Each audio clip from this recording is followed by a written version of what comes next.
चिन्तासन्तान्हन्तारो यत्पादाम्बुजरेण स्वीयानां तान्नजाचार्यान्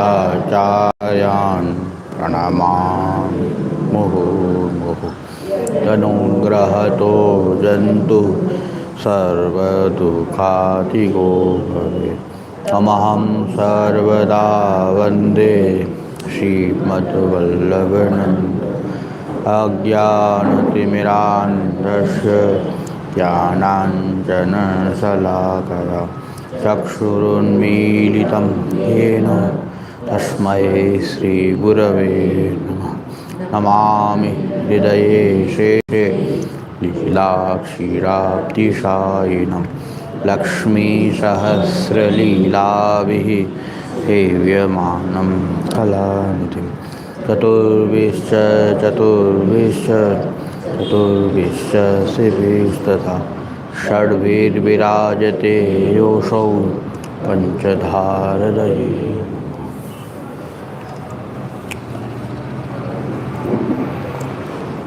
ગયા વખતે અક્ષરનું સ્વરૂપ નિરૂપણ જોયું. હવે અક્ષરનું જે રૂપાંતર છે કાલ, કર્મ અને સ્વભાવ એ અક્ષરના જ રૂપ છે, પણ અક્ષરનું એક રૂપાંતર છે. અક્ષરમાં પ્રકટ થતા કાલ, કર્મ, સ્વભાવ એ અક્ષરના જ રૂપ છે, પણ એને સમજવા જરૂરી છે કે કાલ સ્વરૂપ શું છે એનું, પછી કર્મનું સ્વરૂપ શું છે. એટલે કર્મ વિશે ઘણી બધી થિયરીઓ આપણે જોવા મળે છે, પણ મહાપ્રભુજી કર્મ વિશેનો અભિગમ આપણો શું છે? અક્ષરનું એક રૂપાંતર જ કર્મ છે અને એક સ્વભાવ. કાલ, કર્મ અને સ્વભાવ આ ત્રણનું નિરૂપણ આપણે આજે જોશું. કાલ વિશે આપણે સમજીએ કે કાલની અંદર અક્ષર બ્રહ્મનું જે સચ્ચિદા રૂપાંતર કેવી રીતે છે. અક્ષર બ્રહ્મની અંદર સચ્ચિદ આનંદ ત્રણેય પ્રકટ છે. સચ્ચિદાનંદ છે અક્ષર. હવે એમાં એક રૂપાંતર પ્રકટ થઈ રહ્યું છે. અક્ષરમાં એક રૂપાંતર થઈ રહ્યું છે. કેવી રીતે થઈ રહ્યું છે? અક્ષરમાં કાલ કેવી રીતે પ્રકટ થઈ રહ્યો છે? કાલ તો સચ્ચિદાનંદમાંથી ચિદ અને આનંદનો તિરોભાવ થાય છે, અને સત્વાંશે પૂરેપૂરો પ્રકટ ન થતો ઈસત થોડોક પ્રકટ થાય છે. એટલે થોડુંક સત્વવાળું જે રૂપ, અને એમાં સચ્ચિદાનંદ તિરોહિત જ છે, પણ થોડુંક સત્વ પ્રકટ છે, એ કાલ છે. કાલનું સ્વરૂપ એવું છે, એમાં સચ્ચિદાનંદ જે છે એમાં અક્ષરમાં ત્રણેય પ્રકટ રહે. હવે અક્ષરનું આ રૂપાંતર કેવી રીતે થયું કે આમાં સચ્ચિદાનંદમાં ચિદ અને આનંદનો તિરોભાવ છે સંપૂર્ણપણે. કેવલ ઈસત સત્વાંશ જ પ્રકટ છે, થોડોક સત્વ પ્રકટ છે, ઈસત સત્વાંશ એ કાલ છે.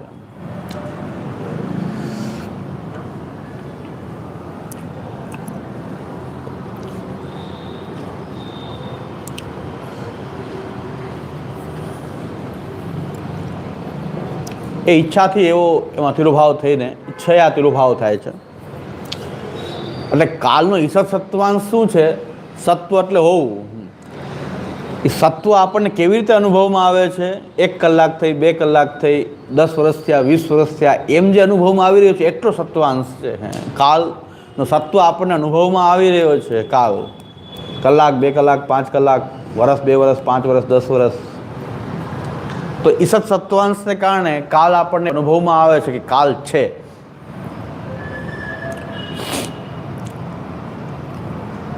એટલે ભગવાનની અંદર કાલ પ્રકટ થાય છે, કાલમાં ભગવાન પ્રકટ નથી થતા. હા,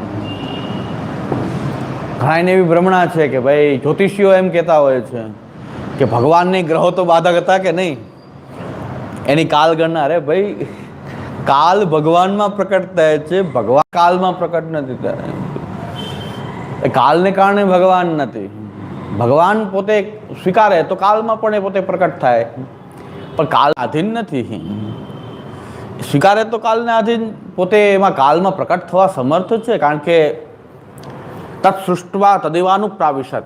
એ બધે ને એને બધે છૂટ છે જવાની, પણ કાલાધીન નથી. જ્યોતિષો દાવો કરતા હોય છે મોટા ભાગે પીડા હતી ને ભગવાનને પણ ગ્રહ નડતા હતા.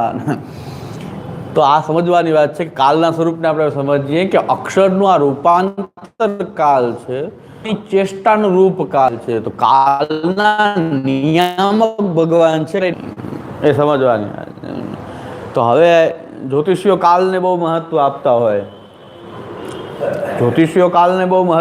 હોય, એમાં આપણું આંધ્રે બેરું એવું કૂટાઈ રહ્યું છે જ્યોતિષમાં અત્યારે, ચોઘડિયા આપણા નથી, હોરા આપણી નથી, અને એના આધારે આપણે બધું ભવિષ્ય કથન કરીએ છીએ, મુહૂર્ત જોઈએ છીએ. ચોઘડિયા એ જૈનોનો પ્રકાર છે, હોરા જે છે એ વિદેશીનું છે, હવર ઉપરથી હોરા થઈ છે. ભારતીય તત્વ છે જ નહીં ને આપણે એને ગણતરીમાં લઈ રહ્યા છીએ. આપણે ત્યાં પંચાંગનું જ્યોતિષ આપણું પંચાંગ ઉપર આધારિત છે, અને આપણે આ ચોઘડિયા જોઈ રહ્યા છીએ, હોરા જોઈ રહ્યા છીએ. હોરાય આપણે નથી, ચોઘડિયા આપણા નથી, અને એના આધારે કંઈક કરતા હોય આવું આંધ્રે બેડું કૂટાઈ રહ્યું છે. કેટલીક વસ્તુ બહારની છે, આપણી નથી, આપણું જ્યોતિષ નથી. વૈદિક જ્યોતિષ તો જે છે ઉત્તમ કાળ જે છે એના પંચાંગ દ્વારા ઉત્તમ કાળ યજ્ઞાદિ કર્મ કરવા માટે ઉત્તમ કાળનું ગણતરી કરવાની આપણી જે વિદ્યા એ જ્યોતિષ વિદ્યા છે. રાહુ નડે ને કેતુની વિદ્યા છે જ નહીં. આ રાહુ આને નડી રહ્યો છે અને કેતુ નડી રહ્યો છે ને એ તો બધું ચાલે છે. આપણે ત્યાં ગોકુલનાથજીને વતનામથી, ગોકુલનાથજીને વતનામ નથી હોય, ગોરખનાથનો કોઠો છે. એ ગુરુ ગોરખનાથનો કોઠો છે, ગોકુલનાથજીના વતનામ જ કહેવાય છે. ગુરુ ગોરખનાથનો કોઠો છે. ને આપણે પુષ્ટિ માર્ગીય કેમ પુષ્ટિ માર્ગમાં આવી ગયું છે તે સમજાતું નથી. પણ ગોકુલનાથજી આવું કોઈ દી કહી શકે જ નહીં, કારણ કે આપણો કાલનો કોન્સેપ્ટ, જ્યોતિષનો કોન્સેપ્ટ આપણો બહુ ક્લિયર છે કે કાલ ભગવાનનું વિભૂતિ છે, એટલે કાલનો નિયામક ભગવાન છે. આપણે ભગવાનને આશ્રય કરી રહ્યા છીએ, એટલે કાલને આધીન પોતાને આપણે માનતા નથી. પુષ્ટિ કાલાદિબાધિકા આપણો સિદ્ધાંત આ છે. આપણને દુઃખ થાય, સુખ થાય, હાનિ થાય, લાભ થાય, એમાં કાલ નિયામક નથી, ગ્રહ નિયામક નથી, ભગવદ ઈચ્છા નિયામક. આપણો સિદ્ધાંત તો એ છે કે ભગવાનની ઈચ્છા નિયામક છે. કારણ કે અમે કાલને પોતાનું ઉપરી નથી માનતા, અમે ભગવાનનો આશ્રય કરી રહ્યા છીએ. આપણી પહોંચ કાલ પણ જેનો દાસ છે ત્યાં આપણી પહોંચ છે. પુષ્ટિ માર્ગીઓની પહોંચ એ કૃષ્ણ સાથે છે, અને કૃષ્ણને કાલ કોઈ અસર કરી શકતો નથી. એટલે આપણે પુષ્ટિ માર્ગીઓ પણ આમાં ઘણું ચાલે છે. પુષ્ટિ માર્ગમાં ચાલે, ગોસ્વામી બાળકો જ્યોતિષ જોવે છે ને આ બતાવે, તમને ગ્રહ પીડા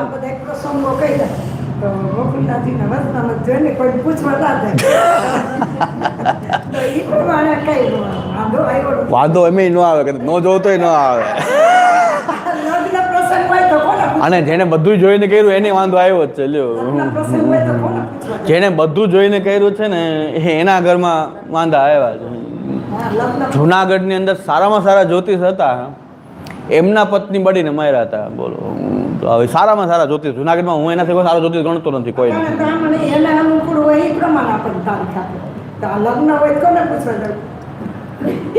નહીં. અત્યારે તો જે ચાલે છે ચાલવાનું, બીજું કાંઈ નહીં. આપણો આશ્રય પ્રભુ છે. જેટલું આપણાથી બને એટલી સાવચેતી રાખીને આપણે શાસ્ત્રનું મુહૂર્ત જોવામાં જે શાસ્ત્ર કહી રહ્યું છે એને આપણે એનો અનાદર નથી કરતા, પણ આપણો આશ્રય એ મુહૂર્ત ઉપર આશ્રય નથી આપણો. કારણ કે પંચાંગ બનવાની રીત પણ ક્યાં ઓરિજિનલ છે, એ કયા સમય ઉપર આધારિત છે, કયા અક્ષાંશ રેખાઓને ગણતરીના આધારિત છે. એટલે જે ચાલે છે ગણતરી આપણે ચલાવી રહ્યા છીએ. એટલે હકીકતમાં તો વૈદિક સંસ્કારો અને વૈદિક યજ્ઞાદિ કાર્ય કરવા માટે મુહૂર્ત જોવાનું શાસ્ત્ર એ જ્યોતિષ છે. કાલગણનાનું જે શાસ્ત્ર છે એ જ્યોતિષ શાસ્ત્ર છે. એનો આપણે ઉપયોગ કરી રહ્યા છીએ કે 7.5 પનોતી ને આ પનોતી ને આને શનિ નડવો ને કેતુ નડવો ને રાહુ નડવો, એ બહુ જ્યોતિષશાસ્ત્રનો હેતુ એ નથી. એનો અવાંતર કંઈક ઉપયોગ હોય તો વાત બરાબર છે, પણ હેતુ જ્યોતિષશાસ્ત્રનો યજ્ઞ કેમ કરવો, કયા કાલમાં કયો યજ્ઞ કરવો, એના માટે કાલની ગણના કેવી રીતે કરવી, એ જ્યોતિષશાસ્ત્ર છે. જે આપણે જોઈ ગયા છે આગળ પ્રમાણ પ્રકરણમાં જ્યોતિષ શું છે, મહાપ્રભુજી એ બતાવ્યું છે. અને આપણો આશ્રય તો કૃષ્ણ છે. હવે આપણે સમજી લઈએ કે કૃષ્ણ જે છે એનું ધર્મરૂપ તો અક્ષર છે, એ અક્ષરનું એક રૂપાંતર કાલ છે. તો ભગવાનની જો આશ્રય કરનારા આપણે છીએ તો ઋષિ ગુસાઈજી આજ્ઞા કરે છે, કાલોયમ કઠિનોપી શ્રી કૃષ્ણ ભક્તાન ન બાધતે. કાલોયમ કઠિનોપી કૃષ્ણ ભક્તાન ન બાધતે. ગમે એવો કઠિન કાલ હોય પણ કૃષ્ણ ભક્તોને કાલ બાધક કરતો નથી. એટલે આપણે કાલનો આશ્રય શું કામ કરવો જોઈએ? કાલના સ્વરૂપને સમજી લઈએ કે ભગવાનનું વિભૂતિ છે, પ્રભુની એ વિભૂતિ છે. એટલે ભગવાન કંઈ દેશકાલમાં જ સ્થિત છે એવું નથી. ભગવાન એનાથી પર છે, કાલથી પર છે, એની ચેષ્ટા છે. કાલ તો ભગવાનની ચેષ્ટાનું રૂપ છે. કાલ છે ચેષ્ટા છે પ્રભુની. સૃષ્ટિ પ્રકટ કરવા માટે ભગવાને જે ચેષ્ટા કરી જે કાંઈ ચેષ્ટા કરી એના કારણે જે આ સત્વ તમ ગુણ છે એમાં એ પ્રકૃતિની અંદર ખળભળાટ ઉત્પન્ન થયો હોય, ખળભળાટ કરાવનાર, ક્ષોભ ઉત્પન્ન કરાવનાર એ ભગવાને સૃષ્ટિ કર્યું છે. તો આ એક પ્રકૃતિ એક સમરસ હતી, એમાં ખળભળાટ ઉત્પન્ન કર્યો, એ કરવાની જે ચેષ્ટા છે એ ભગવાનનો કાલ છે. કાલ દ્વારા પ્રભુએ કરી છે. ભગવાનની ચેષ્ટાનું રૂપ એ કાલ છે. તો કેટલો ક્ષુદ્ર છે કાલ ભગવાનની સામે. બહુ મોટો છે કાલ તો, પણ બધા જેટલા પણ રૂપો પ્રકટ થયા છે દેવતાઓ બધા કાલને આધીન છે. સૌનો ઉપરી અધિકારી પાક હોય એમાં કોઈ શંકા નથી, પણ કાલો એમ કઠિનોપી કૃષ્ણ ભક્તાન ન બાદ છે, આપણો આ વિશ્વાસ છે. હવે આપણને પણ સુખ દુઃખ તો થાય છે, ગ્રહ પીડાથી થાય છે એમ માનવું એ અન્યાશ્રય છે. આપણે ત્યાં ભગવદ ઈચ્છા એવી છે. સુખ દુઃખ તો આવે જ છે, દુઃખી થાય છે, સુખી થાય છે, ઘરમાં નડતર આવે. અને કોને જ્યોતિષના ગમે એટલા નંગ પહેરવાથી કોની નડતર ગઈ તો બતાવી દીધું. ગમે એટલી વિધિ કરી લીધી, ગમે એટલી અનુષ્ઠાન કરાવી લીધા, ગમે એ કરી લીધું, પણ એક નહીં તો બીજું. શનિ નહીં તો રાવ, રાવ નહીં તો કીધું, કાંઈક નહીં તો કાંઈ ન મળે તો પિતૃ નડી રહ્યા છે, તો પિતૃ નડે. પણ કોઈનું આમાંથી જે ચક્રમાં જે ગોઈસો છે એ વ્યક્તિ જીવન પર્યંત એમાંથી બહાર આવતો નથી. એક વિધિમાંથી બીજી વિધિ કરે, બીજી વિધિ ત્રીજી વિધિ કરે, ક્યારેક નારાયણ બલિ કરે, ક્યારેક પિતૃ કાર્ય કરે, ક્યારેક આગના જપ કરાવે. હે હા તો સાચી વાત, આમાં હું બ્રાહ્મણ છું, હું બ્રાહ્મણ છું. વિધિ કરાવનારાની વાત છે. વિધિ કરાવવી, કર્મકાંડ કરાવવું એ બ્રાહ્મણનો, કર્મકાંડ કરાવવું બ્રાહ્મણનો ધર્મ છે. પણ જે શાસ્ત્ર કહે છે એ કર્મ એને કરાવવું જોઈએ. તો બ્રાહ્મણનું તો કર્મ છે, કર્મકાંડ કરવું જોઈએ બ્રાહ્મણે, પણ ખોટો દુરુપયોગ તો ના કરવો જોઈએ ને. કોઈને ગ્રહ પીડા બતાવી દે, કોઈ પિતૃદોષ બતાવી દે, એવી રીતે કર્મકાંડ ના કરવું જોઈએ. આના માટે આ કરવું પડશે વિધિ, એટલે એ બધું જે ખોટી રીત વાત છે. કર્મકાંડ કરવું શાસ્ત્રીય કર્મ છે, સંસ્કારો કરાવવા, કર્મકાંડ કરવું, વેદનું અધ્યયન કરવું, અધ્યાપન કરવું.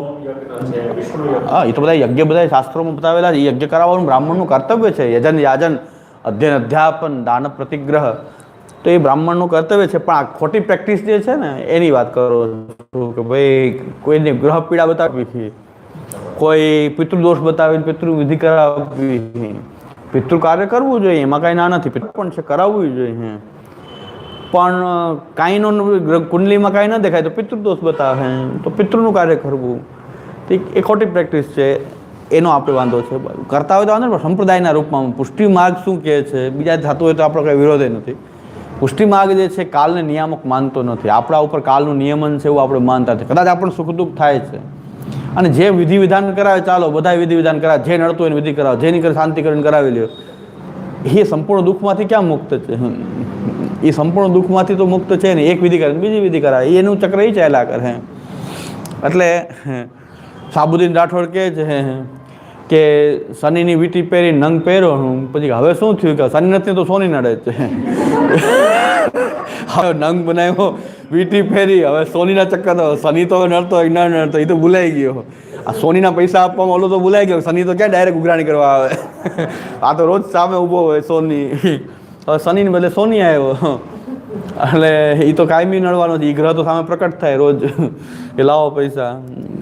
એટલે એવું છે આ બધું. પણ કાલને સમજી લે, કાલ શું છે. જ્યોતિષ પણ કાલ ઉપર આધારિત તો છે, મૂળ તો કાલની ગણના કરી રહ્યો છે. પણ કાલ શું છે?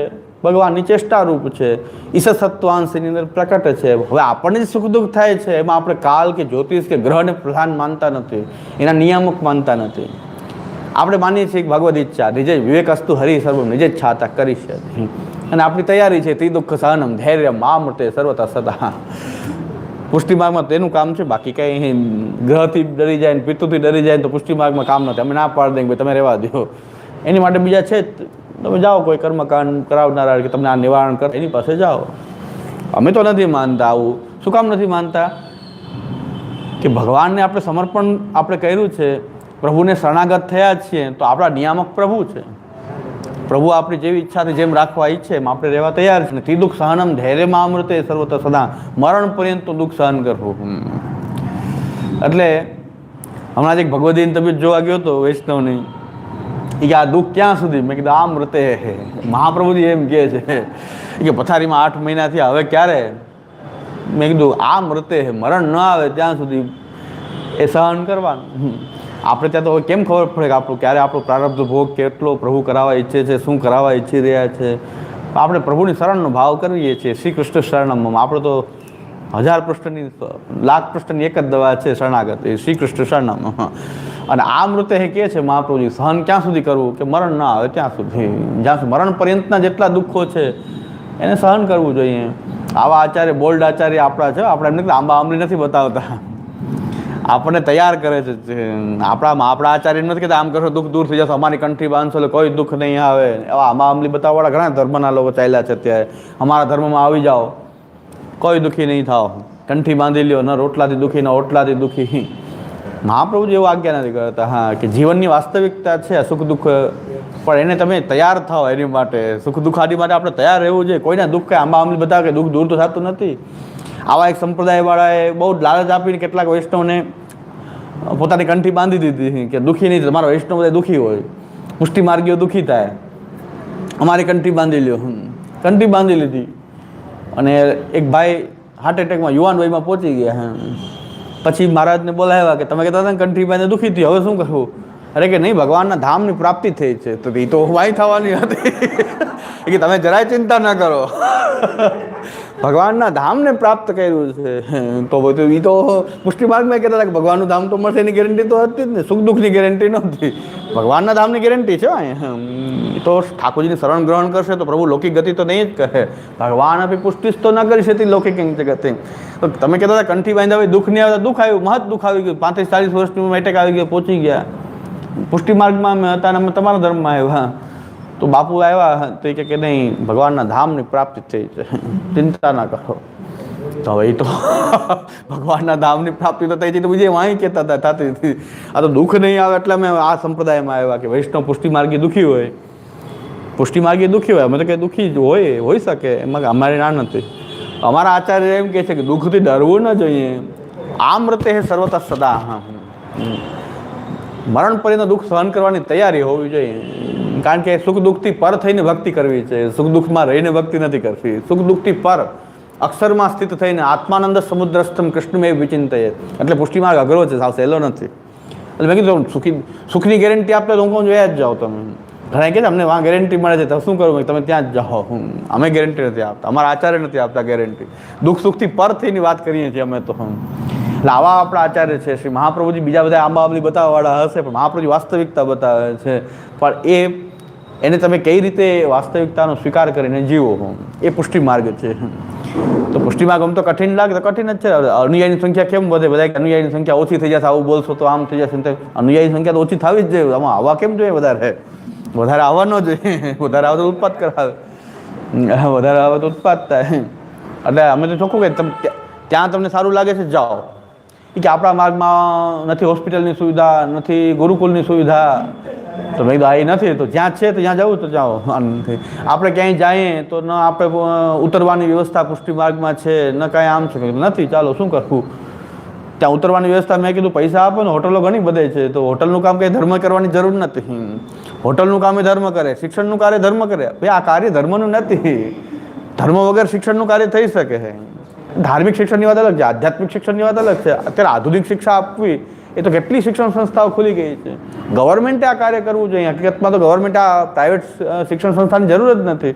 ગવર્મેન્ટે બધાને એક સરખું શિક્ષણ આપવું જોઈએ. એ ગવર્મેન્ટનું કાર્ય છે. તો ગવર્મેન્ટ શાના માટે છે? બધું ધર્મ કરે તો રાહતનું કાર્ય ધર્મ કરે, પછી કાંઈ દુઃખનું આવ્યું તો નિવારણનું કાર્ય ધર્મ કરે. તો બધું તો તમારે શું કરવાનું? 572 શું કામ રાખ્યા છે? તો આ 572 બેસાડીને દિલ્હીમાં બેસાડ્યા શું કામ? તો બધું કાર્ય ધર્મ કરે.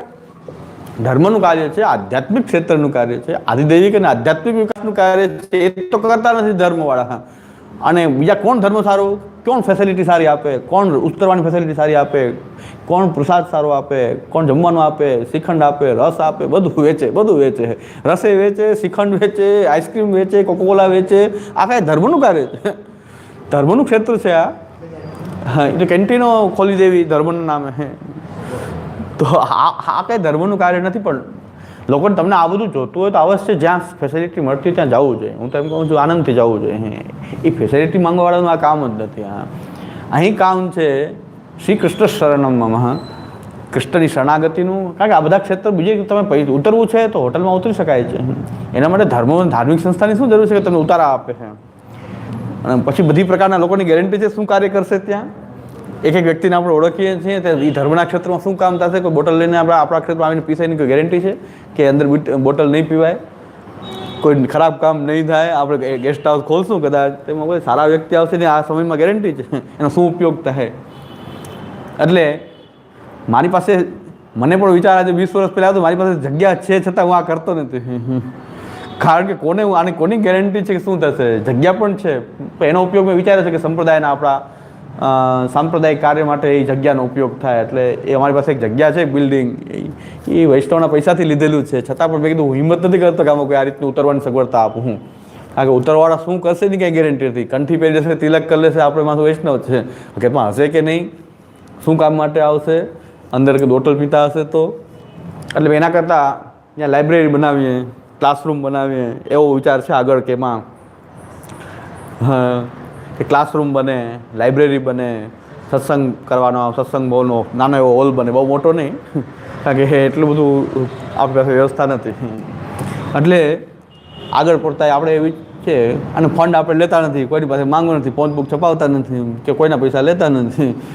જ્યારે થશે થાકો ઈચ્છા ત્યારે થશે. પણ મેં કીધું હવે ઉતરવાની વ્યવસ્થા માટે લેવાયેલું હતું મકાન, પડી ઉતરવામાં કીધું આપણને હિંમત થતી નથી કે કયા કાર્ય માટે આવે તો મેં કીધું આપણે આ નથી કરવું.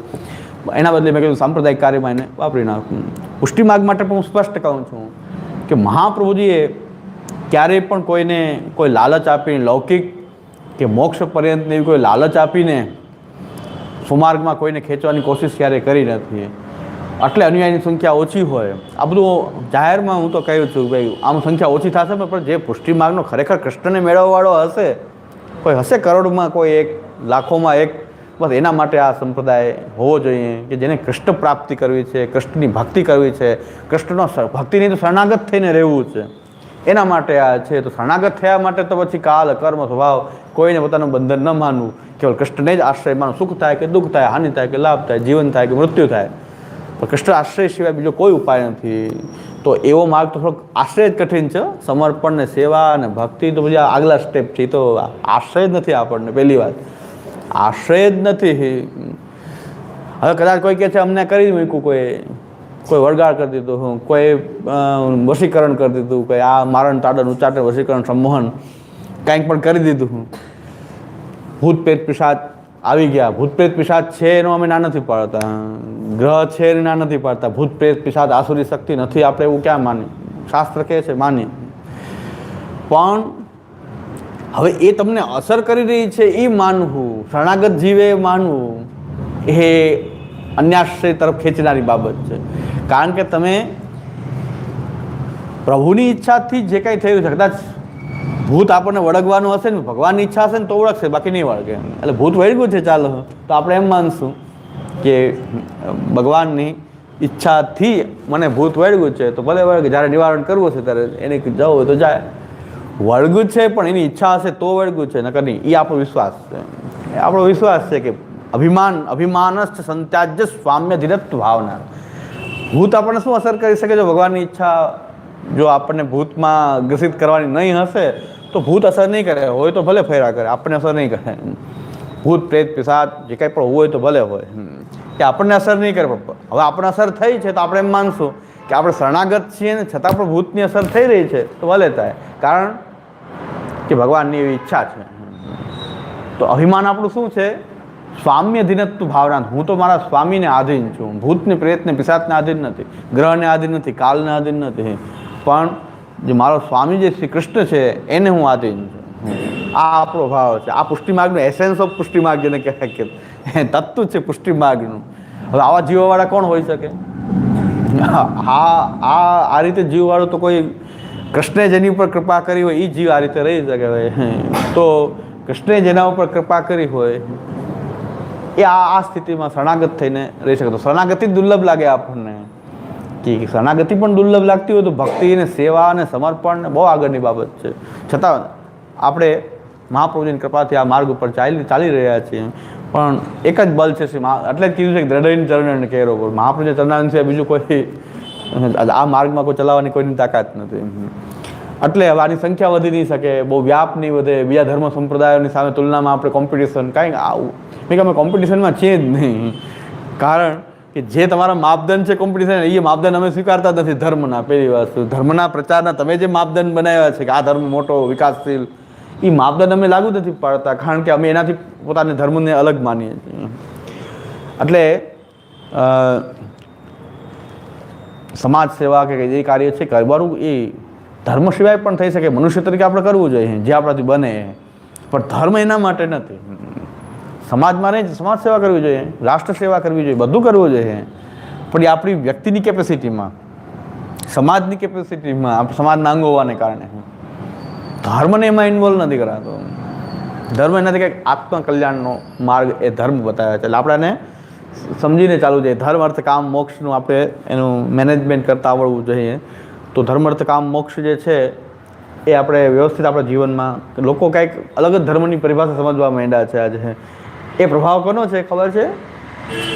ભારતના શાસ્ત્રીય અધ્યયન નથી કરતા આપણે, જે ધર્મ આપણે શાસ્ત્રોમાં કહેલા છે એ આપણે ભણતા નથી, પણ ક્રિશ્ચન મિશનરીઝ જે પ્રવૃત્તિઓ કરે છે ને એના કારણે કે લોકસેવાના કાર્ય કરે, હોસ્પિટલના કાર્ય કરે, શિક્ષણનું કાર્ય કરે, એના આધારે આપણે એની પાછળ ચાલવા માંડ્યા. ક્રિશ્ચન જે મિશનરીઝ ચલાવે એ મિશનરીઝમાં બધી લોકસેવાના કાર્યો કરે અને એના દ્વારા પછી પોતાના ધર્મનો, હકીકતમાં લોકસેવા શું કામ કરે છે? એ ક્રિશ્ચન બનાવવા માટે. તમારું એમને મદદ નથી કરતા, તમને ક્રિશ્ચનિઝમમાં એને તમને કન્વર્ટ કરવા માટેની આ પ્રવૃત્તિ છે. એ જ્યારથી અંગ્રેજો આવ્યા એની પહેલાંની આ ચાલુ છે આ બધું. હવે એને જોઈને આપણા ધર્મવાળા પણ એવું કરવા માંડ્યા કે આપણે મિશનરીઝ પ્રવૃત્તિ કરવી, બધી લોકસેવાની પ્રવૃત્તિ કરવી. એમાંથી આપણો ધર્મનો મૂળ તત્વ ભૂલાઈ ગયું. આ બધું ચિંતન કરવાનું, શાસ્ત્ર ચિંતન કરવાનું, પોતાની આરાધના, પૂજા આરાધના ઇત્યાદિ કરવાનું, એ બધું ભૂલી ગયા આપણે. લોકસેવા અને લોકસેવા સમાજ ઉપયોગી કાર્યમાં ધર્મની ગણતરી થવા માંડી. કયો ધર્મ કયો સમાજ ઉપયોગી વધારે કાર્ય કરે, આ બધું ક્રિશ્ચનોના પ્રભાવને કારણે મને લાગે છે કે મિશનરી પ્રવૃત્તિ એ લોકો કરે, એના આધારે આપણને પણ એમ થયું કે આપણે પણ આવું કરીએ. અને એમ એ લોકો જેમ સફળ થાય છે લોકોને કન્વર્ટ કરવામાં, એમાં આપણે આપણા ધર્મ બધા પોતાના ધર્મમાં કન્વર્ટ કરવા માટે આવા મિશનરી પ્રવૃત્તિઓ ચલાવતા હોય છે. એટલે લાભ પૂજાર્થ યત્ન છે આ બધો. અને નાના વાદ વિનષ્ટે સર્વ કર્મ બતાદીશું પાષંડૈક પ્રયત્ને કૃષ્ણ એવ ગતિર્મોહ. આ પાષંડના બધા ઉપાયો છે. હવે પુષ્ટિમાર્ગે આ બધી બધા ધર્મ અપનાવવા માંડ્યા. પુષ્ટિમાર્ગ થોડો બાકાત, એટલે આપણે ચાલુ કર્યું અને આપણે ચાલુ કર્યું કે આપણે હવે સમાજ ઉપયોગી, લોકો ઉપયોગી કાર્ય ન કરી તો પુષ્ટિમાર્ગનો વિકાસ નહીં થાય. અરે ભાઈ, પુષ્ટિમાર્ગનો વિકાસ કેમ થઈ શકે? જેને કૃષ્ણની શરણાગતિમાં ભાવ નથી, લોકસેવાથી પ્રેરાઈને આવશે કે અહીંયા પાછું અહીંયા આવશે તો ઉત્પાદિત કરવાનું છે. કૃષ્ણ શરણાગતિ પહેલું સ્ટેપ છે કે કૃષ્ણના શરણની ભાવના, અને કૃષ્ણની શરણની ભાવના જો દ્રઢ હોય તો પછી આ બધી વસ્તુઓ જે છે, કાલ કર્મ કે જ્યોતિષ ગ્રહ વગેરે એની પીડા, ભૂત પ્રેત પિશાચ, કોઈ આસુરી શક્તિ, એના પ્રયોગો, એ બધી વસ્તુ જે છે, એટલે આપણે કાલને જ સમજી લઈએ કે કાલ જ ભગવાનની વિભૂતિ છે. આ બધાનો ઉપરી તો કાલ છે, કાલથી ઉપર કોઈ નથી.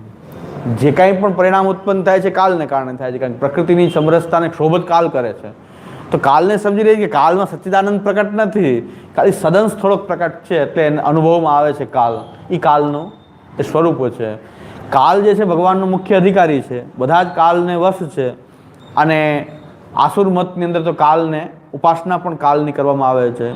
કોઈ અંતર્યામીને ભગવાન કે કાલને ઘણા ઈશ્વર પણ કહે છે. આસુર મતમાં કાલ ઈશ્વરને જ કાલ રૂપ માનવામાં આવ્યો છે. કાલોસ્મી ભરતર્ષભ, હું કાલ છું. અરે કાલ છું, ભગવાન તો બધાને એમ કહી શકે હું આ જ છું. કાલ એ જ ભગવાન નથી, એ તો એની વિભૂતિ માત્ર છે. એટલે આ કાલનું સ્વરૂપ થયું. પછી આવે છે કર્મ.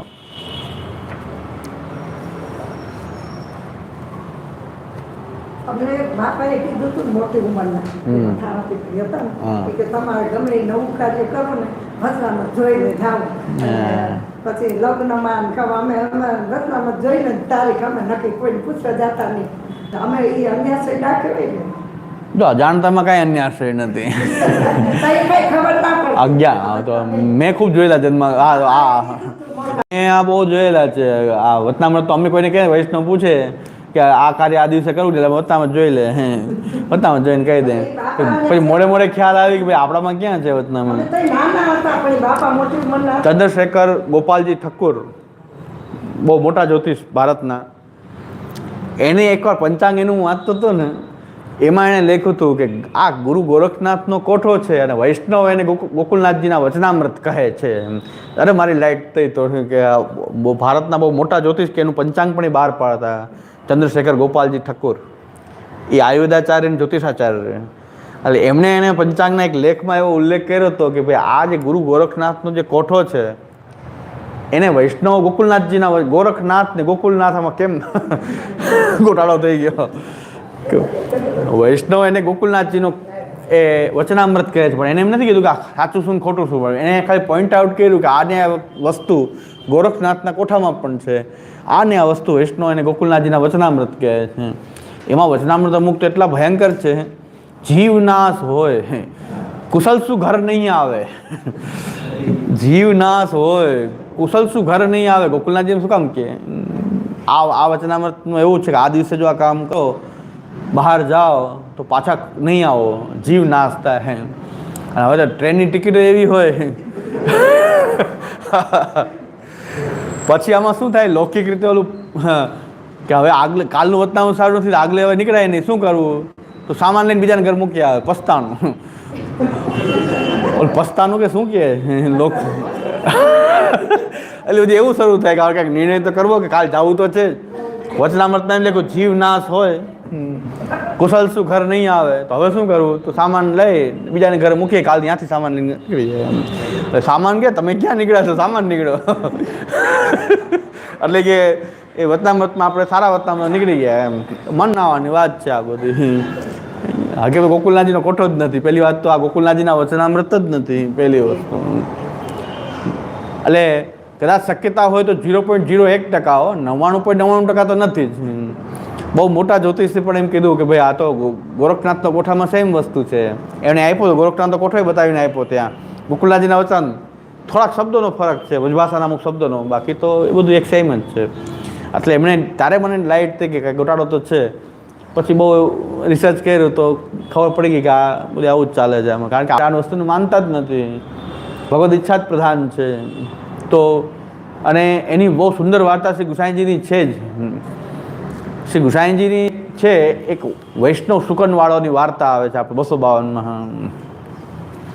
એમાં જો કહે તો આખું જ્યોતિષશાસ્ત્રને ગુસાઈજી વ્યવસ્થિત સમજાવી દીધું એક જ વાર્તામાં. એ શુકન જોઈ જઈને બધું કામ કરતો. ઘણા નાકથી શુકન જોવે ને કયો નાડી ચાલે છે ને, તો શુકન જોઈને બધું કામ કરતો. અને ગુસાઈજી પાસે રજા લઈને ગયા કે ગધેડો કે કોઈ સામે મળ્યો તો પાછા આવી ગયા કે આ તો શુકન સારું ન થયું, હવે ન જવાય. હા, પછી ગુસાઈજીએ કીધું કે ભાઈ રામચંદ્રજીનું રાજ્યાભિષેકનું મુહૂર્ત વશિષ્ઠ જેવા ત્રિકાલ જ્ઞાની વૈદિક ઋષિએ કાઢેલું હતું. અને રામચંદ્રજીની ઈચ્છા નહોતી તો રાજ્યાભિષેક ન થયો અને 14 વર્ષનો વનવાસ થયો. તો વશિષ્ઠના મુહૂર્તમાં ખામી હતી, તો એનાથી મોટો જ્યોતિષ અત્યારે ક્યાં મળે? ત્રિકાલ જ્ઞાની વૈદિક ઋષિ છે, ઋગ્વેદના એ દ્રષ્ટા ઋષિ છે.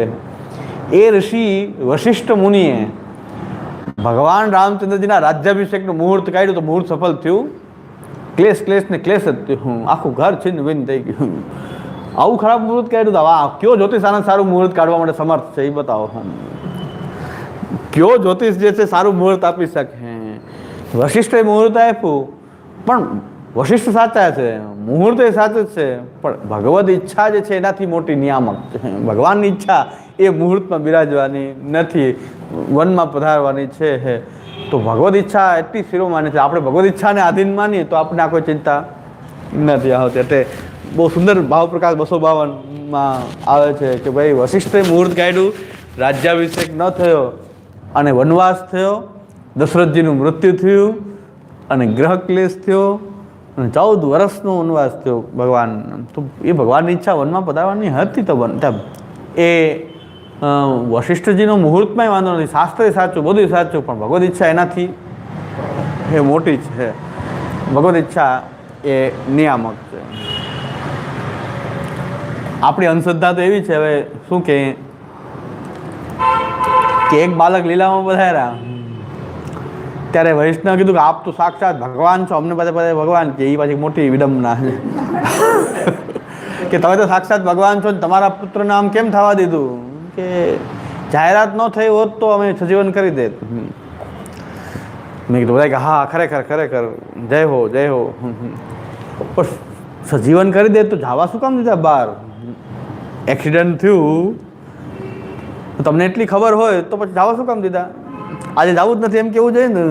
જ્ઞાન એક્સિડન્ટ થયું પછી એમ કહ્યું કે જાહેરાત ન કરી તમે સજીવન કરી દે, કાંઈ થતું નથી એ કોઈ શક્ય વસ્તુ નથી.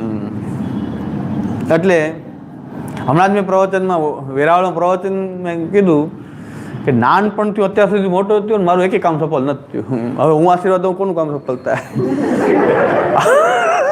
આ 45 વર્ષ સુધીમાં લૌકિક રીતે કોઈ કામ મારું ક્યારેય સફળ થયું નથી.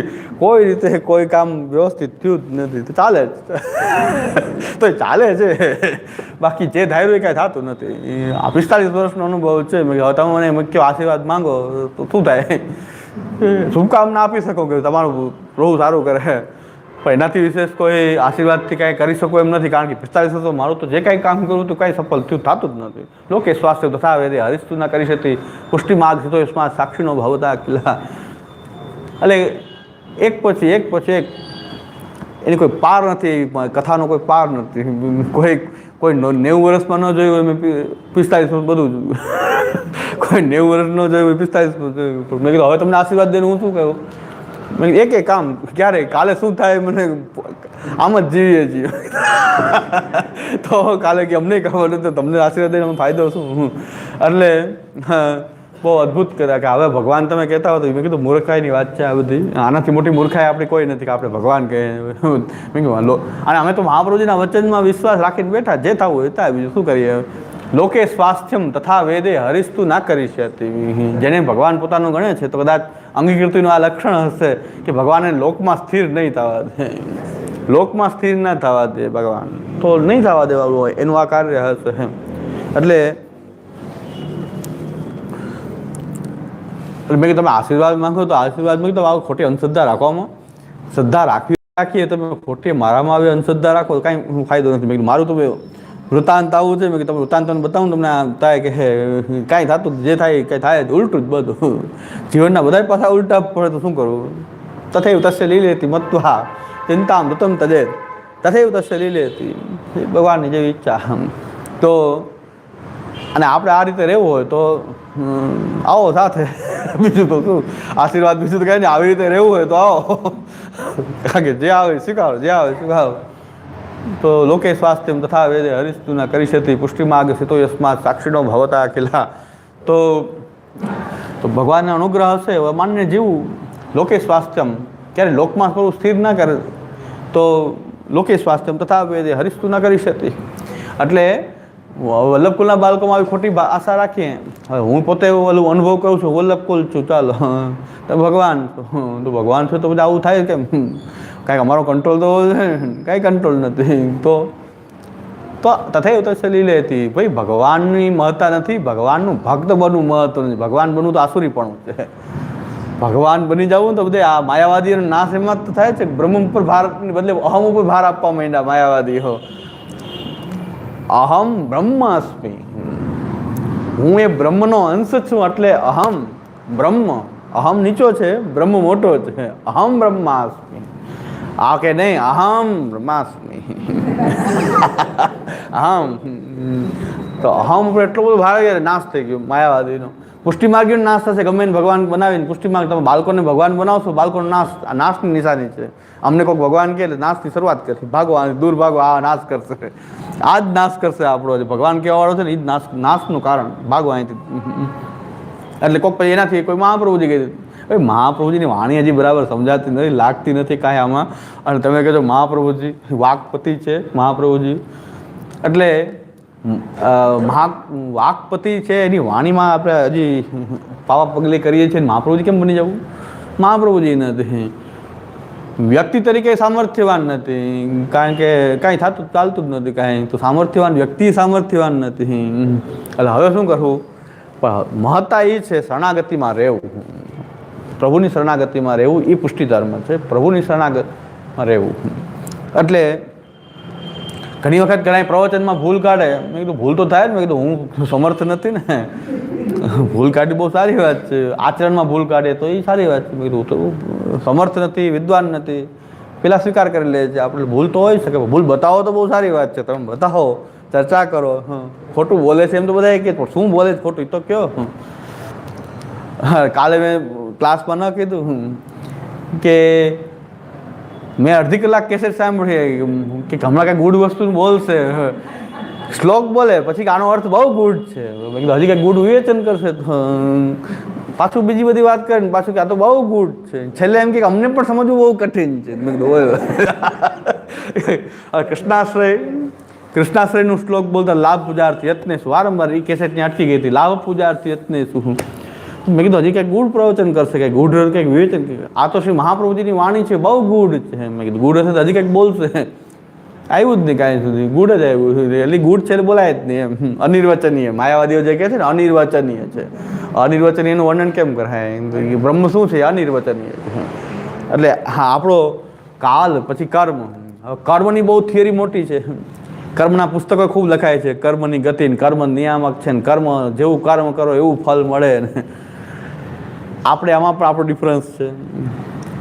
કર્મ વિશે આપણે કર્મને પણ અક્ષરનું એક રૂપાંતર માની રહ્યા છીએ, અક્ષરનું એ રૂપાંતર માની રહ્યા છીએ. અને કાલની જેમ એમાં પણ થોડુંક સત્વાંશ પ્રકટ છે.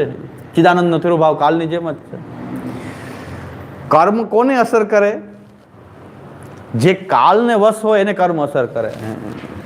કર્મનો સિદ્ધાંત પાછો જે કાંઈ પણ હોય, કાલને જે વશ હોય, જે કાલને વશ હોય એને કર્મ વ્યાપ્ત કરે.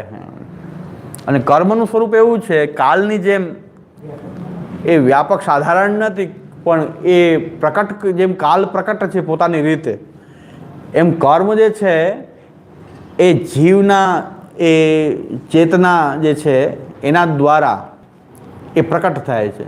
કર્મ કોઈના એક્શનથી પ્રકટ થાય છે, કોઈની એક્શનથી પ્રકટ થાય છે કર્મ. કર્મ છે ખરું, એ અક્ષરનું રૂપ છે, પણ પ્રકટ કેવી રીતે થાય છે? એમ કાલ પોતાની રીતે પ્રકટ છે, એમ કર્મ પ્રકટ નથી. કર્મને કોઈના પ્રયત્નોથી, જ્ઞાન ઈચ્છા પ્રયત્ન દ્વારા એ કર્મને પ્રકટ કરવામાં આવે છે. એટલે કર્મને પ્રકટ કરવું એટલે ઉત્પન્ન કરવું નહીં, હો, એ તો છે, પણ એનું પ્રકટ થવું, ઉદ્ભુત થવું, બહાર આવવું, કર્મનું પ્રકટ થવું, બહાર આવવું. જેમ કે હવા છે તો હવાને કંઈ પ્રગટાવતા નથી. હો, પંખો ચલાવો તો હવાને થોડી તમે બનાવી રહ્યા છો, હવા તો છે એટલે પંખો ચાલે. પંખાથી તમે એને ત્યાં એ જગ્યાએ તમે એને પ્રકટ કરો છો. એમ કર્મ જે છે આપણા એક્શન દ્વારા, કર્મો જે છે જીવ પ્રયત્નોથી એ પ્રકટ થતા હોય છે. એટલે કર્મનો આધાર ચેતના ઉપર રહેલો છે કે કર્મ ચેતનાથી પ્રકટ થાય છે.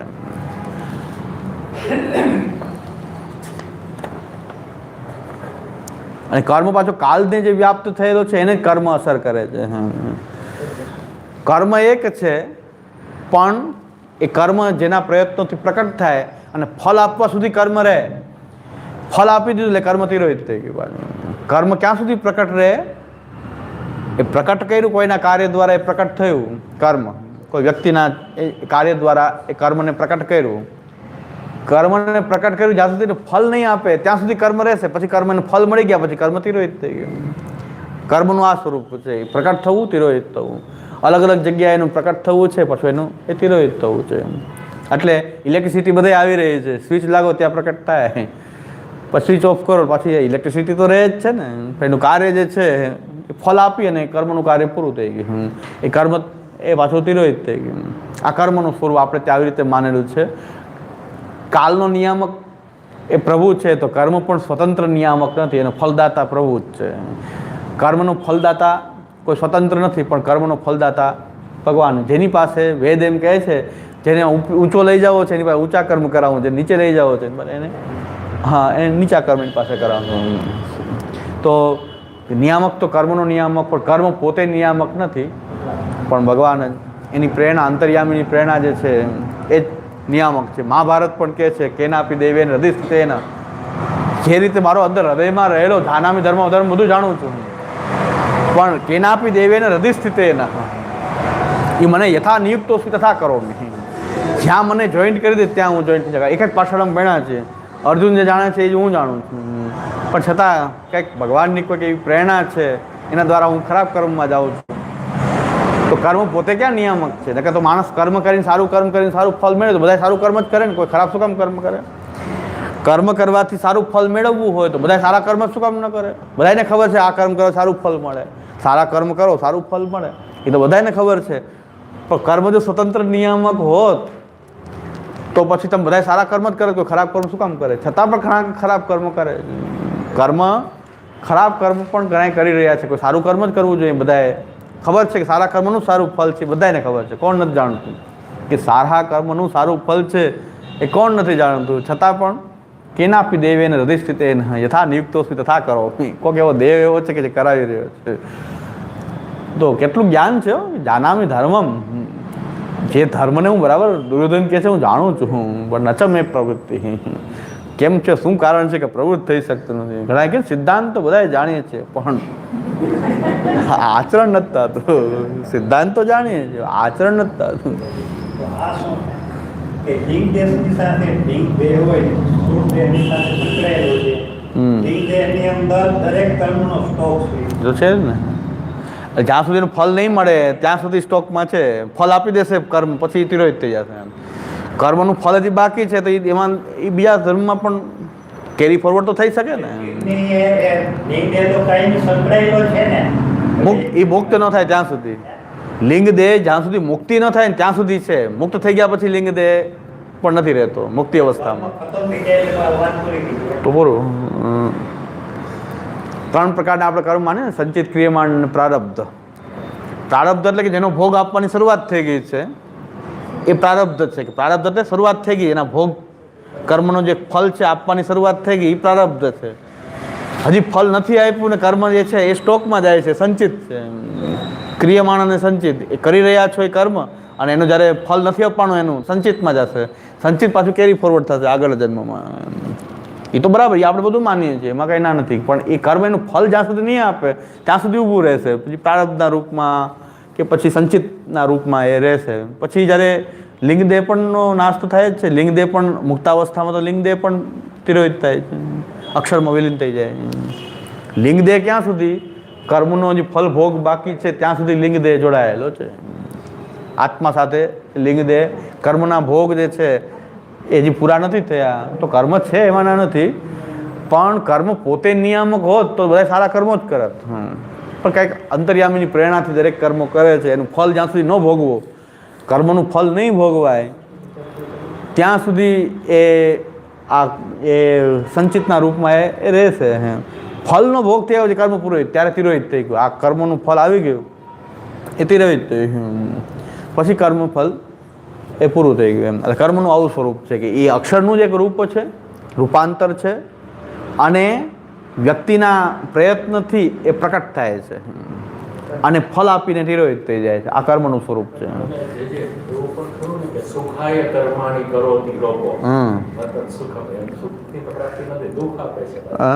એ અંતત તો કર્મનું બંધન છે.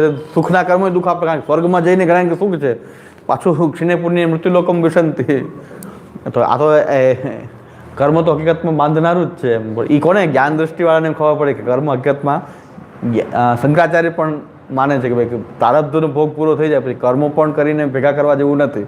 પણ કર્મ માર્ગીઓ જેમ માનતા હોય કર્મથી સુખ થાય છે, પણ હકીકતમાં કર્મ તો અંતે દુઃખ આપનારું, બાંધનારું છે, દુઃખ આપનારું છે. સારા કર્મ બાંધશે. એટલે આપણે શું કરીએ છીએ? પુષ્ટિ માર્ગી સાધનામાં શું કરીએ? કર્મ ન બંધાય. કર્મ ન બંધાય એટલા માટે આપણે શું કરીએ છીએ કે આપણી સાધનાની અંદર જે છે ગોપીજન વલ્લભ પ્રીત્યર્થ, આપણે સારા કર્મનું જો ફળ તમારે જોતું હોય તો ખરાબ કર્મનું ભોગવવાની તૈયારી રાખવી જોઈએ.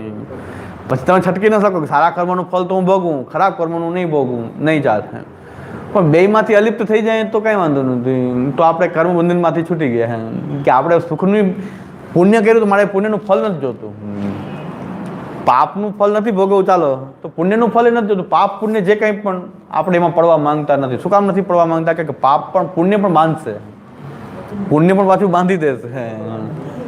એ ભોગવીને તો સ્વર્ગમાં ભોગવીને પણ બાંધશે તો ખરું. એટલે સારું કર્મ પણ બાંધે છે, ખરાબ કર્મ બાંધે છે. તો આપણે શું કરીએ છીએ કે ભગવાનને સમર્પિત કરવું, કર્મ કરીને પ્રભુને સમર્પિત કરવું.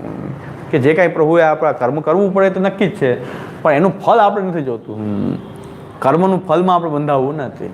પ્રભુને સમર્પિત દાન કરીને આપણે દાનનું ફળ નથી જોડવું તો આપણે અન્યાશ્રય કહીએ. કે દાનનું ફળ જોઈએ તો અન્યાશ્રય, દાન કરવું જોઈએ. શાસ્ત્રની મર્યાદા જ્યાં જ્યાં શાસ્ત્રે આજ્ઞા કરી ત્યાં દાન કરું છું. સંક્રાંતિનું દાન કરીએ, કોઈ ગરીબને દાન કરીએ, બ્રાહ્મણને દાન કરીએ, એ આપણો ધર્મ છે. શાસ્ત્રનો ધર્મ એ આપણો ધર્મ. પણ પુણ્ય નહીં હો, એનું પુણ્ય નથી જોતું. આપણે કંઈ ગોપીજન વલ્લભ પ્રીત્ય ભગવાન પ્રસન્ન થાવ.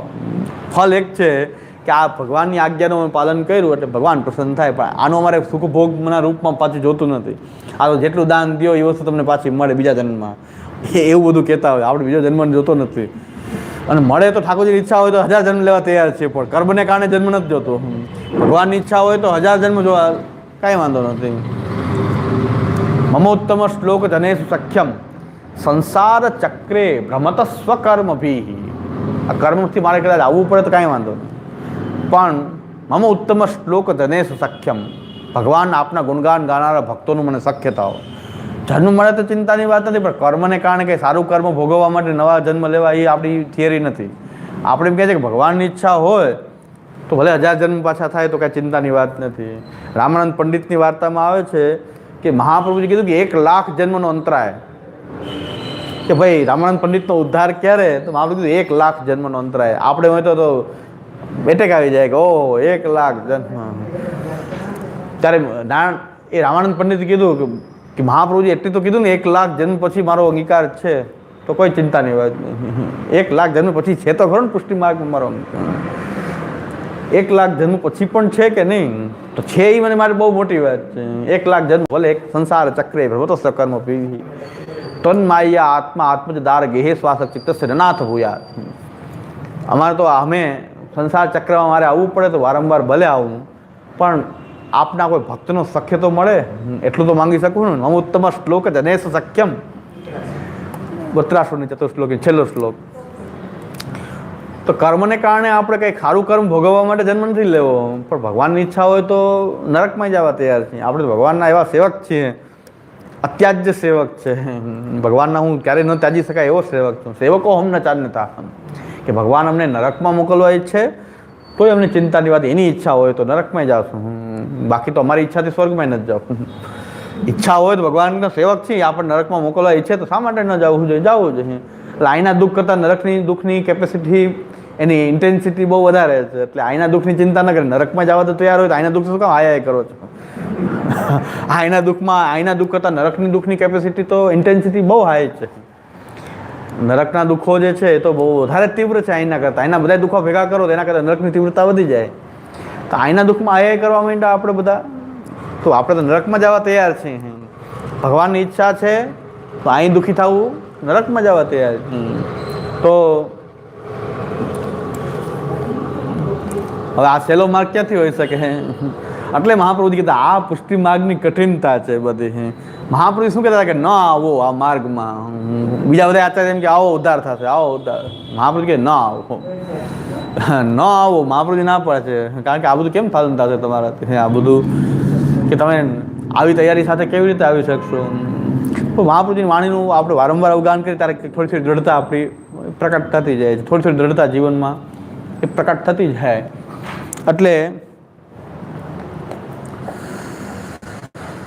કાલ ને કર્મનું આવું સ્વરૂપ છે. પછી સ્વભાવ આવશે. એટલે કાલ કર્મને આપણે પહેલાં જોઈ લઈએ શ્લોક, પછી સ્વભાવની વાત કરીએ. ચિદાનંદ તિરુભાવ 2 શ્લોક થશે.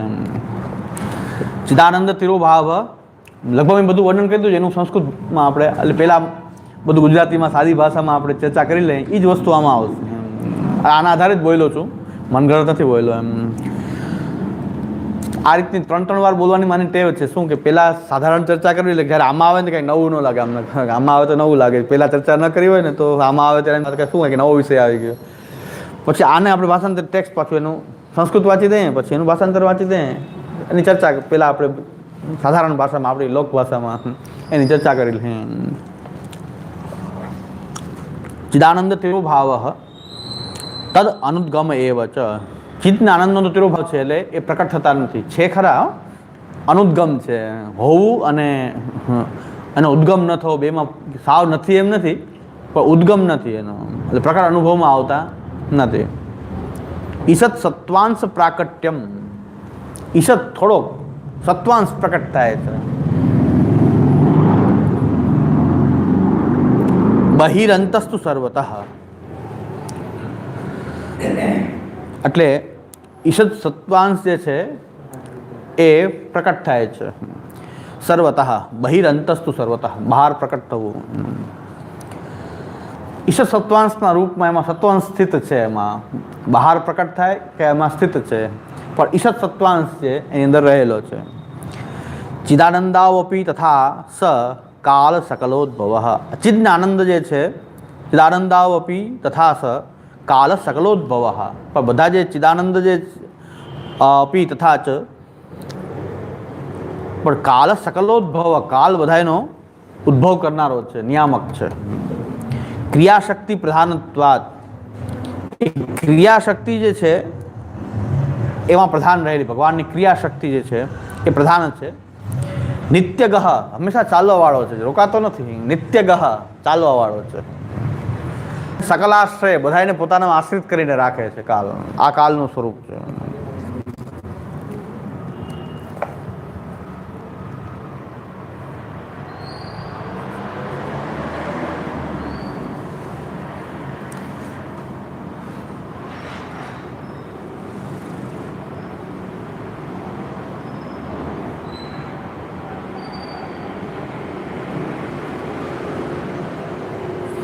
સચ્ચિદાનંદ રૂપ દ્વય અસ્તુ, સચ્ચિદાનંદ રૂપની અંદર દ્વય અસ્તુ, આ બે જે છે ચિદ અને આનંદ, અસ્તુ સ્વેચ્છયા તિરુભાવ, ભગવાનની ઈચ્છાથી એમાં તિરુભાવ છે. ઉપાસનાયામ અન્યથા કરણ અભાવાય આનંદાંશ સર્વથા અનુદ્ગમ. ઉપાસનાયામ અન્યથા કરણ અભાવાય આનંદાંશ સર્વથા અનુદ્ગમ. ઉપાસનાની અંદર એ અન્યથાકરણ અભાવાય, એના અન્યથાકરણનો અભાવ કરવા માટે આનંદાંશ સર્વથા તદ અનુદ્ગમ, આનંદાંશ સર્વથા એનો અનુદ્ગમ રહેલો છે. સજાયત્યત્વેન જીવ સંકોચ અભાવાય, એટલે કે ચિદંશસ્યાપી અનુદ્ગમ.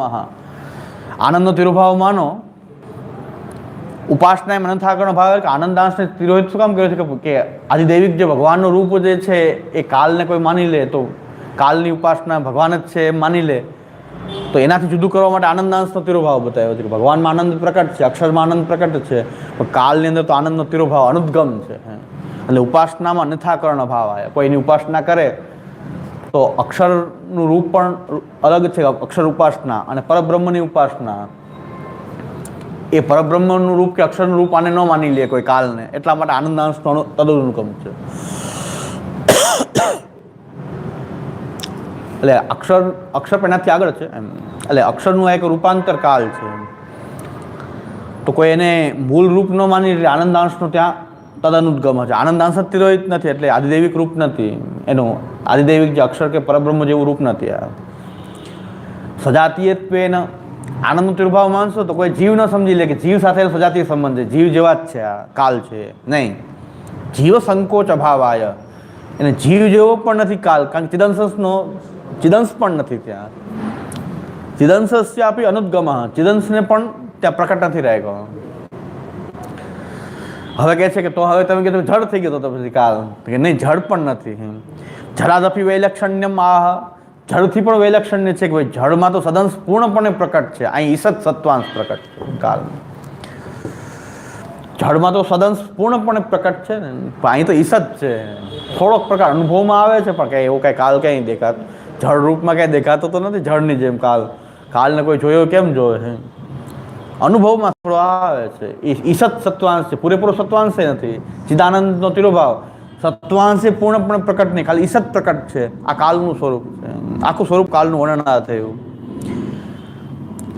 તો ઈષદ સત્વાંશ કેવો છે કે વ્યવહારે સર્વાનુભવ સંભવેપી સર્વ અપ્રત્યક્ષત્વાદ, વ્યવહારમાં અનુભવમાં આવે છે પણ પ્રત્યક્ષ થતો નથી ક્યારેય કાલ. પ્રત્યક્ષ કાલ કોઈને દેખાય છતાં આમ આપણે થશે કે હવે 11:30 થયા, 11:30 થયા, પણ શું થયું, કલાક કેમ આવી, શું કાલ કેમ ચાલ્યો, પ્રત્યક્ષ કોઈ થતો નથી, પણ વ્યવહારમાં અનુભવમાં આવી જાય. તો કહે છે તરી આકાતુલ્યતા સ્યાત, શું આકાશની જેમ માનવું, આકાશ પણ દેખાતો નથી તો એ આકાશની જેમ માનવું. એથી આશંક્ય આહ અંતસ્તુ સર્વતઃ ઇતિ સ બહિર્મુખાણામ બહિર્વ્યવહારે પૂર્વોક્ત પ્રકારે. તો કહે છે કે એને જળ જેમ આકાશ છે એવું જળ જેવો આકાશ આ નથી, પણ એનો સચ્ચિદાનંદ જે છે અંતઃ પ્રકટ છે, બહી એ છે આ રીતનું સ્વરૂપ છે. અંતઃ તો પ્રકટ છે, કાલની કોઈ ઉપાસના કરે તો એને સચ્ચિદાનંદ રૂપનો અનુભવ પણ કાલનો થાય છે, કાલનો થાય છે, કારણ ભગવાનની વિભૂતિ છે, દેવરૂપ પણ છે કાલનું. પણ વ્યવહારમાં બધાને પ્રત્યક્ષ ન થાય એટલે બહાર આનું રૂપ આ છે ને અંતઃ સચ્ચિદાનંદ પ્રકટ છે, કારણ અક્ષર જ છે પોતે, કાલ પાછો અક્ષર છે. તો આકાશની તુલ્યતા તો નથી, આકાશ તો જળ રૂપ છે. આકાશ તો જળ છે ને બધાને અનુભવમાં નથી આવતો. આ તો સંપૂર્ણપણે આકાશ જેવો જળ.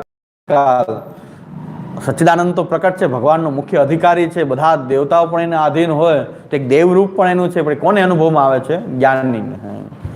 જ્ઞાનીને કાલનો અનુભવ થાય છે, બીજા કોઈને એવો અનુભવ થતો નથી. એટલે જ્ઞાનીનાંતુ સચ્ચિદાનંદ રૂપો ભગવાન અપી કદાચિત તદ્રૂપો ભવતી ઇતિ. જ્ઞાનીઓને સચ્ચિદાનંદ રૂપનો અનુભવ થાય છે, ભગવાન અપી કદાચિત તદ્રૂપો ભવતી. ભગવદ રૂપ જ છે કાલ. શું કામ? ભગવાન સામર્થ્યમાં મૂકેલું છે પોતાનું, તો ભગવદ રૂપ તરીકે પણ અનુભવમાં આવે. અતઃ સચ્ચિદાનંદ રૂપ અંતઃ પ્રકટ, બહિર અંતસ્તુ સર્વતઃ. અંતઃ સર્વતઃ છે સચ્ચિદાનંદ રૂપ વાળો, અને બહાર જે છે એ તો સત્વાંશ વાળો છે. કાલનું બહાર સ્વરૂપ એવું છે થોડુંક વ્યવહારમાં અનુભવમાં આવે, બાકી પૂરેપૂરું જે કાલનું જે આધિદૈવિક રૂપ છે કાલનું, એ કાલનું આધિદૈવિક રૂપ તો કોઈ જ્ઞાનીઓને પાછું અનુભવ થઈ શકે. ભગવાન જેવું સામર્થ્ય પાછું એમાં ભગવાને સામર્થ્યમાં રાખેલું છે કાલનું, કારણ કે ભગવાન કહે છે હું કાલ છું, એમ પણ કહે છે ભગવાન. પોતાની વિભૂતિનું સામર્થ્ય પણ એમાં મૂકેલું છે, પણ જ્ઞાનીઓને અનુભવમાં આવશે, સર્વ માટે નહીં.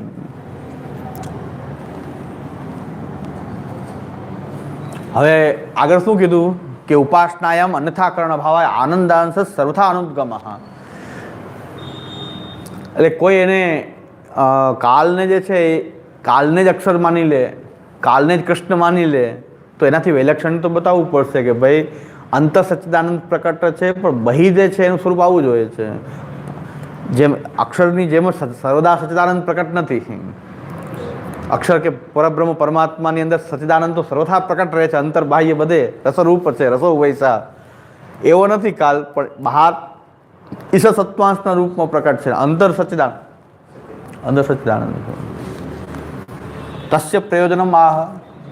કાલને ભગવાન આવો શું કામ પ્રકટ કર્યો કાલ? તો કે સકલોદ્ભવ, સકલ જગતની ઉત્પત્તિ એનાથી જ છે, કાલથી છે. સકલસ્ય ઉદ્ભવો યસ્માત, જેનાથી આ સકલ જગત વગેરેની ઉત્પત્તિ છે, યસ્માત જેનાથી, સકલસ્ય ઉદ્ભવો યસ્માત એ કાલ છે. તસ્ય પરમાર્થ દર્શને કાર્ય સિદ્ધિ ન ભવિષ્યતિ ઇતિ ભગવાન તન ક્રિયાશક્તિ પ્રધાનમેવ કૃતવાન અત સકલોદ્ભવ હેતુ. તસ્ય પરમાર્થ દર્શને કાર્ય સિદ્ધિ ન ભવિષ્યતિ. એનું જે પરમાર્થ રૂપ જે છે એનાથી દર્શનથી કાર્ય સિદ્ધિ નહીં થાય, પણ એનો સકલોદ્ભવ જે છે કાર્યનું આજે ઈશ સત્વાંશ વાળું જે પ્રકટ ભગવાને જે રૂપ પ્રકટ કર્યું છે એનાથી જ જે ક્રિયાશક્તિ પ્રધાનતાવાળું જે સ્વરૂપ છે એનાથી આ જગતનું નિર્માણ થાય. સકલોદ્ભવ જ છે, કારણ કે આ કાલ એનાથી બધા આખું જગતનું ઉત્પત્તિ કરવાવાળો એક કાલ છે. અત સકલોદ્ભવ હેતુ, આ બધાની ઉત્પત્તિનો એ હેતુ છે. નિત્યગહ, કાલનો સ્વભાવ એવો છે ચાલતો જ રહે છે. ચલનૈક સ્વભાવ, નિત્યગહ, રોકાતો નથી કાલ. આપણે રોકવા ઈચ્છીએ પણ રોકાતો નથી. માથામાં કલર લગાડ્યા ખરી પણ રોકાય નહીં. આ મને આગળ વધી ગયો કાલ તો પાછળ કરો, કલર લગાડી લે, બીજું શું કરે, ચાલવાનું કે ચલનૈક સ્વભાવ. એટલે ચલનૈક સ્વભાવ તથા સતી સર્વ નિયામક, તથા સતી સર્વ નિયામકમ ન ભવિષ્યતિ ઇતિ વિશેષમાહ સકલાશ્રયતિ. તથા સતી સર્વ નિયામક ન ભવિષ્યતિ ઇતિ વિશેષમાહ સકલાશ્રય સર્વમ જગત તસ્મિન સ્થાપયિત્વા નિરંતરમ ગચ્છતિ અતએવ નિત્ય પ્રલય સિદ્ધિ.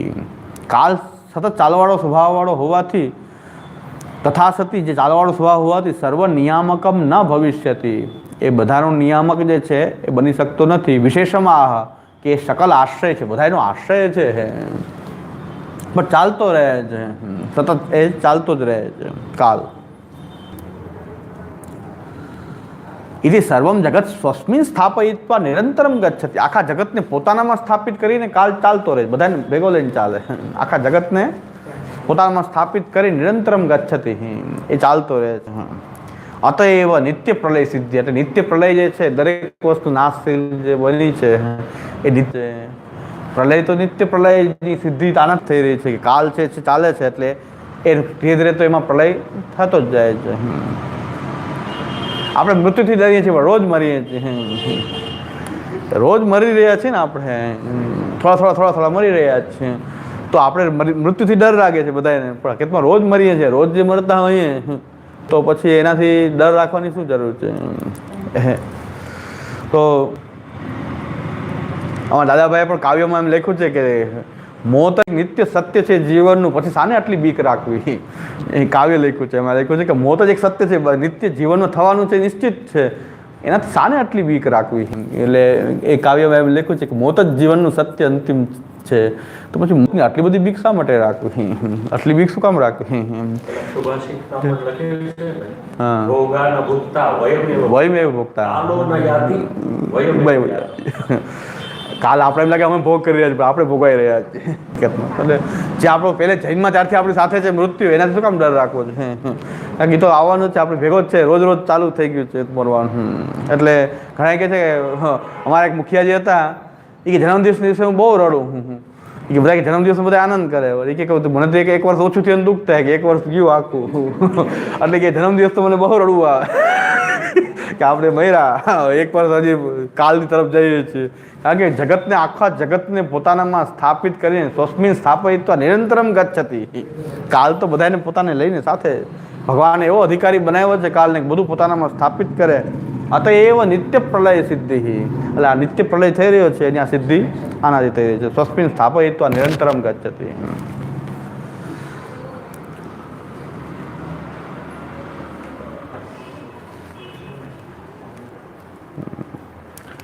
સર્વ નિયામકમ ન ભવિષ્યતિ ઇતિ વિશેષમાહ સકલાશ્રય. કાલ બધાનો નિયામક નથી. એટલે શું કે કાલ કોનો નિયામક થશે? આ જે કાંઈ ઉત્પન્ન થઈ છે વિકૃતિ, જે પોતાનામાં જે કાલમાં જે ઉત્પન્ન થયું છે એનો નિયામક હોઈ શકે કાલ. કાલાતીત વસ્તુનો નિયામક કાલ નથી. એટલે સર્વ નિયામકમ ન ભવિષ્યતિ સકલાશ્રય. સકલ જગતનો આશ્રય છે, ભગવાનનો નિયામક ન બની શકે. લીલા પરિકરનો યહ ક્રીડતી લીલામાં કાલ નિયામક નથી. કાલના પરિચ્છેદમાં જે આવતા હોય એનો નિયામક કાલ છે, પણ નિત્ય લીલા જે ભગવાનની જે છે ત્યાં કાલ નિયામક નથી. શ્યામા સદ્દલ નયન સુંદરી યુથ તણો નહીં પહાર, ત્યાં અનેક રાસ મંડળ રચનાથી ખેલે શ્રી નંદકુમાર. ત્યાં વય પણ એટલી જ છે, ત્યાં વય વધતી જતી નથી. તો શ્યામા સદ્દલ નયન સુંદરી યુથ તણો નહીં પહાર. તો બધાનો નિયામક નથી કાલ, પણ જે જગત જે ઉત્પન્ન કાલમાં થયું છે, કાલને કારણે થયું છે, એનો નિયામક કાલ બની શકે. પણ જે કાલાતીત જે છે એનો નિયામક કાલ નથી. નિત્ય લીલાનો કાલ નિયામક નથી. નિત્ય લીલા જેને કહેવાય ને કાલ નિયામક એમાં છે જ નહીં. કાલની બહારની વાત છે. તો કાલની બહાર પણ કંઈક હોઈ શકે, કાલાતીતતા પણ હોઈ શકે. પણ આપણી બુદ્ધિ એટલી જ ચાલે છે કે કાલની બહાર કંઈ હોય જ નહીં એવું આપણે માનીએ છીએ. બુદ્ધિ આપણી એવી ચાલે છે. હકીકતમાં બુદ્ધિની બહાર આ બુદ્ધિ જે વિચાર ન કરી શકે એ તત્વ જે છે, આ જે અક્ષર જે તત્વ છે, બ્રહ્મ જે છે, તર્કથી અગોચર છે. તો આપણે તર્કથી એને માપવાની કોશિશ કરીને આ સાચું ને ખોટું હમણાં ચાલે છે. જુઓ, તમે પોતાને કોમ્યુનિસ્ટ ગણાવો છો કે ધર્મમાં માનતા નથી, તો મંદિરમાં દર્શન કરવા શું કામ ગયા? આજના છાપામાં છે કે બે બહેનો રજસ્વલામાં જઈ અને મંદિરમાં જ્યાં પૂજા અર્ચના કરવા ઘૂસી ગયા સબરીમાલામાં. છે કોમ્યુનિસ્ટ. કોમ્યુનિસ્ટ તો ધર્મમાં માનતા જ નથી, ઈશ્વરને માનતા નથી, તો શા માટે પૂજા કરવા ગયા? પાછા રજસ્વલા અવસ્થામાં જ જવું. હા, એક વિચિત્રતા છે આપણી કે આપણે બધી વસ્તુને તર્કથી, બુદ્ધિથી માપવાની કોશિશ કરીએ છીએ. એમાં આવા બધા બખેડા ઉત્પન્ન થાય છે. હવે મંદિર ચલાવવા બહુ કઠિન થઈ ગયા છે કે હવે મંદિર ચલાવવા આપણે ચેતી જાય. મહાપ્રભુજી ગ્રહ સેવા કહે છે, બરાબર છે. હવે તો આવો ઉપદ્રવ થાય છે. અમે અશુદ્ધ કહીએ છીએ અવસ્થામાં પૂજા કરવી છે, શુદ્ધિ અવસ્થામાં આવો ને. અશુદ્ધ અવસ્થામાં શું કામ? પાછા અમે કહીએ ભગવાનને માનતા, નાસ્તિકતાને માનતા, પણ તમે ના પાડી છે ને એટલે આવવું છે. મંદિરમાં નથી જવાનું એટલે જ આવવું છે. પૂજા અર્ચના કરવા માટે નહીં. અને ગવર્મેન્ટ એને પ્રોત્સાહન આપે છે. આવી સ્થિતિ આપણી બધાની થઈ ગઈ છે કે તમે ધર્મને નથી માનતા તો શા માટે ત્યાં જાઓ છો? આનંદથી નાસ્તિક બનો ને. નહીં, ધર્મને નથી માનતા પણ તમારી બધી રીતભાત તો છોડાવી જ છે એમ. તો આ એક વિચિત્રતા. હવે આગળ શું થાય? એટલે મંદિરો બહુ વિચારવું પડશે. હવે જાહેર મંદિરોને પણ બહુ વિચારણા કરવા જેવું છે કે હવે આ સ્થિતિ ઓલા પછી મંદિરનું શુદ્ધિકરણ કર્યું તો એ જેટલાય શુદ્ધિકરણ કર્યું એ બધાની પર નોટિસ આપીને એ લોકોને કાનૂની પગલાં લેવામાં આવશે. તમે શુદ્ધિકરણ શું કામ કર્યું? એ નહીં કરવાનું. મંદિર આખું ધોયું, શુદ્ધિકરણ કર્યું, તો કે જે પૂજારીઓએ શુદ્ધિકરણ કર્યું હશે એ બધાને પકડીને ગવર્મેન્ટ એક્શન લેશે એની સામે. શુદ્ધિકરણ શું કામ કર્યું? એટલે અંગ્રેજો આવું નહોતા કરતા. અંગ્રેજો આપણને ધર્મની બાબતમાં આટલા બધા ઇન્ટરફિયર તો અંગ્રેજો પણ નહોતા થતા. એના કરતાં ખરાબ પરિસ્થિતિ આપણી. અંગ્રેજો મોગલો, ચાલો મોગલોના વખતે બધા પોતાનો ધર્મ જીવતા હતા, અમુક શાસનો ઔરંગઝેબ જેવાના સિવાય. તો જુનાગઢનો બાબી હતો, જે બાબી મુસલમાન રાજા હતા, પણ દરેક મંદિરોને એને જગ્યાઓ આપેલી છે. કોઈ મંદિરને એને જગ્યા નથી આપી એવું નથી, એને નિભાવવા માટે જગ્યા હતો. હા, અને પોતાના છોકરાના લગ્નમાં હિન્દુઓ માટે બ્રાહ્મણ રસોઈયા રાખીને રસોઈ કરાવી કે હિન્દુઓ ત્યાં જમવું, મુસલમાનો અહીંયા જમવું. હિન્દુનો ધર્મ મુસલમાન અભડાવે એવું નહીં કરવું. તો મુસલમાન રાજામાં એટલો વિવેક હતો કે જુનાગઢમાં એને આખા જુનાગઢને જમાડ્યું, પણ હિન્દુનું રસોડું જુદું, મુસલમાન રસોડું જુદું, અને હિન્દુ રસોડામાં બ્રાહ્મણ રસોઈયા પાસે રસોઈ કરાવી એને કે તમારો જે ધર્મ છે તમારી રીતે જીવો, એમાં આપણે કોઈ હસ્તક્ષેપ ના કરવો જોઈએ. મુસલમાન રાજા એટલું માનતો હતો કે ભાઈ આપણે શું કામ કોઈનો ધર્મ અપવિત્ર શું કામ કરવું. એને એ તો કહી શકે ને કે બધાને જમવું પડશે, ફરજિયાત આવ્યા કે માથા કાપી નાખું, મારા રસોડામાં મુસલમાન રસોડામાં જ જમવું પડશે, ચાલો. મુસલમાનમાં એટલો વિવેક હતો. અને આપણા બેસાડેલા લોકો આવી બધી આપણા ઉપર જોક બી ચલાવી રહ્યા છે કે મંદિરના નિયમ પ્રમાણે પૂજા કરીએ તો નિયમ પ્રમાણે કરો, મંદિરમાં જ પૂજા કરવી છે તો નિયમ પ્રમાણે કરો. અમારે ગવર્મેન્ટની ઓફિસમાં આવવું હોય તો એના નિયમ પ્રમાણે જવું પડે કે અમે ગમે ત્યાં જઈએ, ગમે તેમ જવાશે? તમે તો ઓફિસમાં આવવા દેશો એવી રીતે? તો આજે 2 રજસ્વાળી બહેનો ત્યાં જઈને પૂજા કરી, પછી બધે પણ જાહેર કર્યું કે અમે આ અવસ્થામાં છે. તો ઓલા બધા શુદ્ધિકરણ કર્યું કે શુદ્ધિકરણ શું કામ કર્યું? આટલી દાદાગીરી લ્યો. અરે તો ધર્મનું આવું છે કે તમે ધર્મ પાછા એમ કે કોણ હતા એ? કોમ્યુનિસ્ટ. કોમ્યુનિસ્ટ લોકો ધર્મ માનતા નથી, ઈશ્વર માનતા, તો પૂજા કરો શું કામ આવ્યા? તમે તમારા કોમ્યુનિઝમને વફાદાર નથી. પહેલી વાત, તમે તમારી નાસ્તિકવાદને તો વફાદાર રહ્યો કમસે કમ. તમે કહો નાસ્તિક છે ને પૂજા શું કામ કરી? પૂજા શું કામ કરી? તમે માનતા જ નથી આને. આ સ્થિતિ થઈ ગઈ છે આપણે. સર્વ માર્ગે નષ્ટેષુ કલૌ ચ કલધર્મ પાષંડ કૃષ્ણ ગતિ. એટલે આ તો અંગ્રેજો અને મુસલમાનોને સારા કેવડાવશે, એ આપણા જ લોકો છે પાછા હિન્દુ લોકો જ છે. મુસલમાન લોકો નથી કર્યું આ કામ, આપણા લોકોએ કર્યું. દ્રઢઈને ચરણન કેરો ભરોસો, દ્રઢઈને ચરણ કે શ્રી વલ્લભ નગ ચંદ્ર જટાબિન સબ જગ માજ અંધેરો ભરોસો, દ્રઢઈને સાધન ઓર નહીં આ કલી में सासु हो सूर कहा कहे द्विविधयादरो दिनामोल को चेरो भरोसो, दृढ़ न चरणन केरो भरोसो.